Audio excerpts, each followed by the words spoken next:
Muito bem, meus caros. Muito bem, muito bem. Olha, espero que vocês tenham aí aproveitado o feriado, né, de 7 de setembro. Eu tinha esquecido completamente desse feriado, né?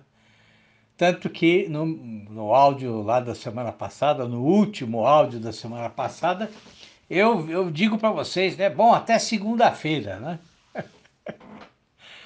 Mas assim, ontem foi dia de ficar tranquilo aqui com a minha esposa, né? E aproveitar o feriado, né? E, bom, mas e também tem um motivo, né?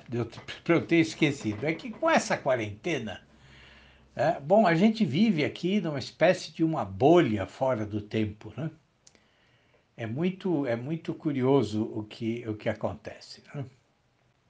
E eu tenho me mantido aqui numa quarentena muito severa, né? Porque eu estou aí por vários motivos dentro do grupo de risco, né?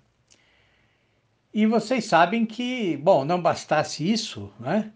Quer dizer, o único tempo que me preocupa é o tempo da previsão meteorológica, né? Bom, mas vamos retomar aqui então a nossa série dedicada aí a conselhos para os escritores, né? Vejam, eu acho que ainda há pontos importantes que eu preciso comentar, tá? Não são muitos, né? Eu tenho aqui na cabeça aí mais, acho que umas 2 ou 3 questões que eu acho que são importantes, né? Mas vejam, são pontos, né? São questões que num primeiro momento podem até parecer óbvios para algumas pessoas, né? Mas acontece que quando se trata de escrever, né? Vejam, não há obviedade, tá? Ou seja, nem sempre o melhor caminho, a melhor solução, ela está clara, ou ela é fácil de ser descoberta, né? E, aliás, é exatamente por esse motivo que uma infinidade de escritores costuma sempre dizer que escrever é sempre começar e recomeçar do zero, né?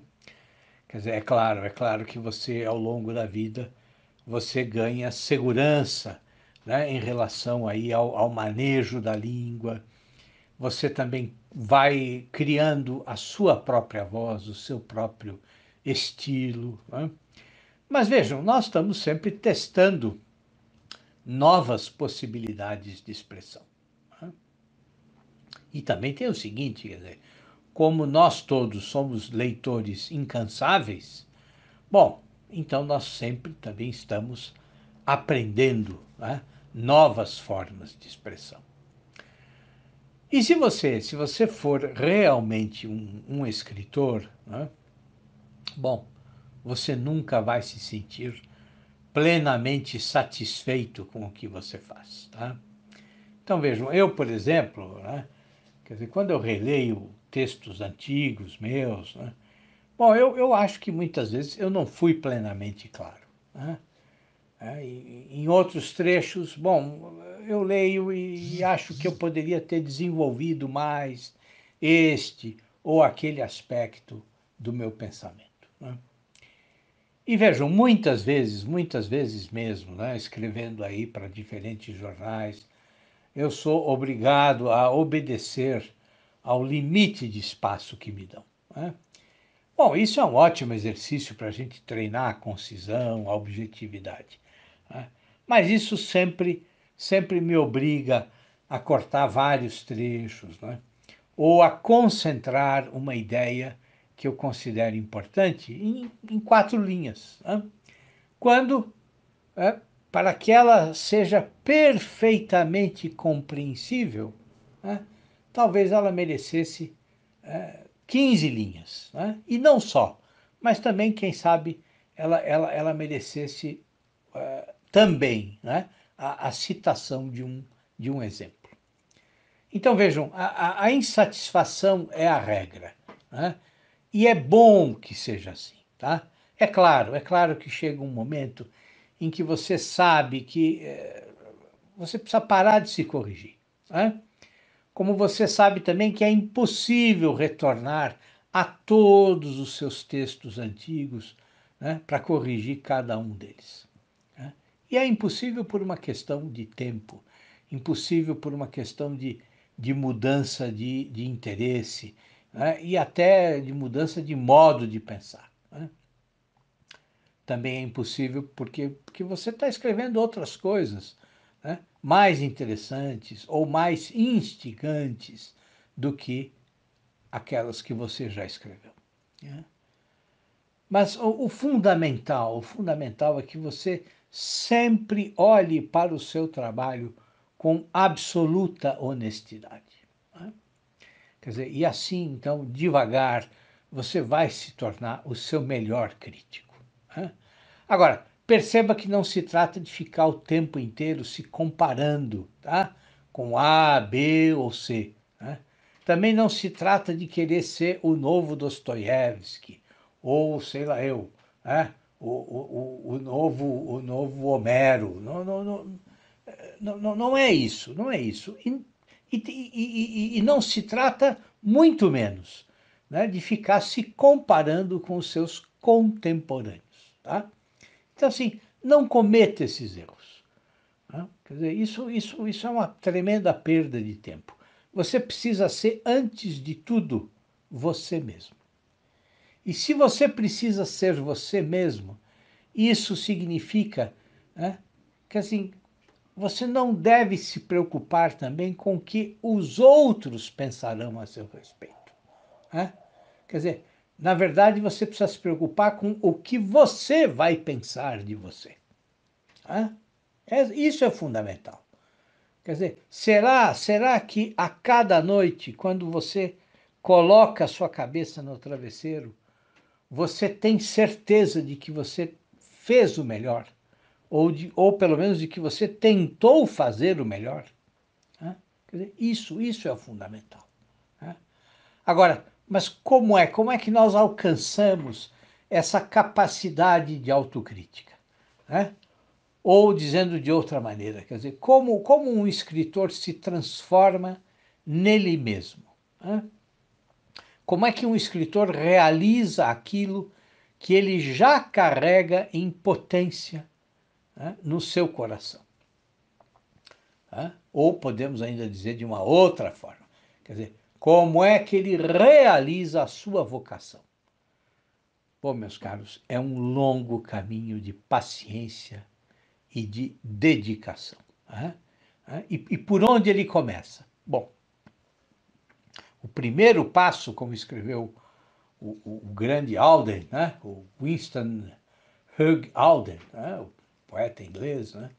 O primeiro passo é cortejar não apenas a musa, mas cortejar também a Madame Filologia. Quer dizer, na verdade, né, como o Alden salienta, quer dizer, primeiro você corteja a filologia e só depois a musa. Ou seja, primeiro, o que vem em primeiro lugar? Em primeiro lugar vem o conhecimento, vem o estudo da língua, né? Mas não pense que eu não estou falando só de gramática. Não, quer dizer, você pode ir mais fundo. Por que você não pode, por exemplo, pesquisar, inclusive, a respeito, de algumas correntes linguísticas, né? Assim, isso seria ótimo, inclusive porque isso vai ajudar você a se libertar da ideia que existe hoje, né, de que assim, a linguística se resume aí ao Ferdinand de Saussure, né? Quer dizer, é uma ideia muito comum nos cursos de letras atuais, né? Quer dizer, vejam, todo bom linguista, né, todo bom estudioso de linguística sabe que a linguística não se resume ao Saussure, né? Claro, claro.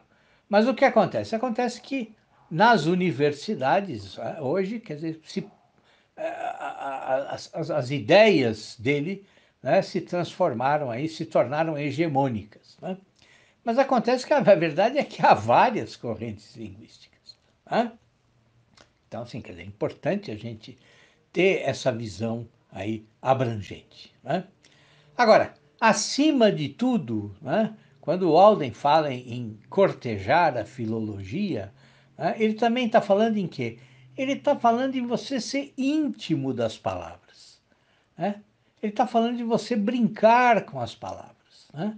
Quer dizer, ele diz literalmente, um indício de que um principiante tem algum talento original é o interesse maior em brincar com as palavras do que em dizer coisas originais. Tá? Agora, mas para você brincar com as palavras, né, quer dizer, e não ficar preocupado em só dizer coisas originais, né, dizer, construir frases aí ornamentadas, bonitas, né, quer dizer, para brincar com as palavras, você precisa de quê? Você precisa gostar das palavras, tá? Exatamente como quando a gente gosta de alguém, né? E tem prazer em acariciar o cabelo dessa pessoa, em tocar a pele dessa pessoa, né? Em segurar por longos minutos a mão dela. Né? Quer dizer, quando você gosta de alguém, você quer estar sempre próximo dessa pessoa. Né? Você quer ser íntimo dela. Bom, é assim com as palavras. Né? Quer dizer, você precisa construir, né, uma intimidade com as palavras. Né? E como é que você vai fazer isso? Você vai fazer isso no dia a dia, pacientemente, conhecendo os seus limites, né? Movido por uma grande paciência, né? E também por uma infinita dedicação. Né? E sabe quando essa paciência e essa dedicação vão acabar? Bom, só no dia da sua morte, tá?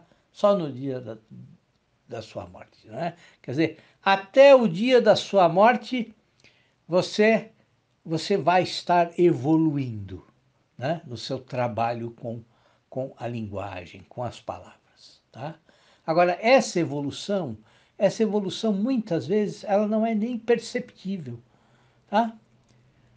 Sabe, é assim, é como, por exemplo, quando você está todos os dias com o seu filho, por exemplo. Hã? Você percebe que ele está crescendo? Não. Hã? Quer dizer, o que acontece? Quando você, um belo dia, quando você presta atenção, se você fica um longo tempo afastado dele, quando você volta, você vê que ele cresceu. Não é verdade? É a mesma coisa com o seu trabalho, com as palavras, tá? Quer dizer, vejam, eu sei que é uma loucura num tempo como o nosso, né, falar em paciência, falar em persistir aí numa atividade difícil, né, em que você vai ter que suportar incômodos, dúvidas, dificuldades, né? Bom, pode realmente parecer uma loucura, né? Principalmente hoje, quer dizer, quando a nossa atenção é requisitada aí com falsa urgência, né? A cada segundo pelo celular, né? Quer dizer, pode parecer loucura eu ficar insistindo aqui no fato de que você precisa ter constância, ter perseverança, ter paciência, né? Mas vejam, não há outra forma. Né? Não há atalhos. Quer dizer, qualquer atalho vai levar você a resultados efêmeros, a resultados frágeis, frágeis, tá? Frágeis mesmo. Toda impaciência é só uma forma de você se enganar. Tá? Agora vejam, não confundam paciência com resignação ou submissão, tá? Não é nada disso, não é nada disso. Eu falo de uma paciência ativa, né? Eu falo da paciência de quem trabalha constantemente, né? Mas sabe que os resultados não chegam da noite para o dia, tá? O Maupassant, né? Grande Maupassant, quer dizer, ele repetia sem cansar uma frase que ele ouviu tá? Infinitas vezes do grande mestre dele, que foi o Flaubert. Né? E que o Flaubert, por sua vez, tinha aprendido lendo o Conde de Buffon. Né? Quer dizer, que frase é essa? O gênio é só uma aptidão maior para a paciência. Tá? Então, assim, ponham isso, escrevam isso e deixem aí num lugar visível, em cima da mesa em que vocês trabalham, para vocês lerem essa frase todos os dias. O gênio é só uma aptidão maior para a paciência. Tá? Bom, e tem outro mestre da paciência, né? Outro grande mestre da paciência, que é o René Maria Rilke. Né? Quer dizer, todo mundo leu já, eu já falei aqui, tem um áudio em que eu falo sobre as cartas dele, né? Aí para um jovem poeta, aquele livro maravilhoso, né? O que ele diz lá numa das cartas, né? Quer dizer, ele diz, peraí, deixa eu abrir aqui, eu vou ler para vocês, é melhor, não é? Eu vou ler para vocês, espera um pouquinho, né? O que ele fala lá, né? O que ele fala? Fala na carta de 23 de abril de 1903. Tá? O que ele diz? Deixar amadurecer inteiramente no âmago de si, nas trevas do indizível e do inconsciente, do inacessível a seu próprio intelecto, cada impressão e cada germe de sentimento. E aguardar com profunda humildade e paciência a hora do parto de uma nova claridade. Só isso é viver artisticamente na compreensão e na criação. Ah? E o que ele fala logo a seguir? O que ele fala logo a seguir? Ele diz assim: aí o tempo não serve de medida. Um ano nada vale. 10 anos não são nada. Ser artista não significa calcular e contar, mas sim amadurecer como a árvore que não apressa a sua seiva e enfrenta tranquila as tempestades da primavera, sem medo de que depois dela não venha nenhum verão. O verão há de vir, mas virá só para os pacientes, que aguardam num silêncio intrépido, como se diante deles estivesse a eternidade. Aprendo diariamente, ele completa, no meio de dores a que sou agradecido. A paciência é tudo. Então, meus caros, essa é uma questão fundamental. Né? Quer dizer, coloquem-se diante da eternidade. Né? A paciência tudo alcança, meus caros. Tudo, tudo. O gênio é só uma aptidão maior para a paciência. Tá certo? Olha, um grande abraço para vocês, viu? Até amanhã. Tudo de bom, meus caros.